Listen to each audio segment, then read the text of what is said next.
Hello, I'm Jonathan Kay, reporting from the first day of ACR Convergence 2024 in Washington, D.C. Today at Abstract 464, a poster, there was a presentation about Paraoxonase-1 as a predictive biomarker for progression from anti-CCP positive patients at risk for developing rheumatoid arthritis to developing inflammatory arthritis. Paraoxonase-1 is an HDL-associated enzyme which is involved in metabolizing oxidized lipids, and elevated levels of Paraoxonase-1 are associated with a reduced risk of cardiovascular events.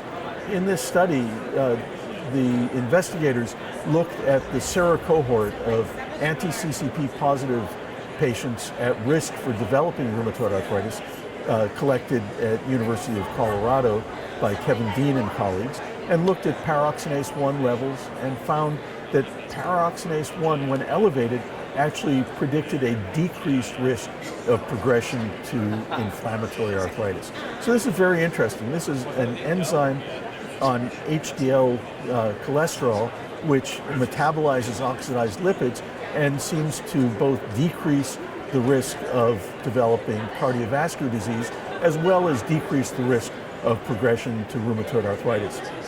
Future studies should be directed at looking at the genes encoding for this protein and look for associations between genetic polymorphisms and progression to inflammatory arthritis. This will be a very interesting area to study because there are large cohorts of patients with rheumatoid arthritis who've had increased risk of cardiovascular events, for example, those in the oral surveillance study treated with tofacitinib, and to see what the correlation might be between Paraoxonase-1 and cardiovascular events on a JAK inhibitor. Very interesting topic, much to come in the future. I'm Jonathan Kay from ACR Convergence 2024 in Washington. For more on this and other abstracts, please go to roomnow.com.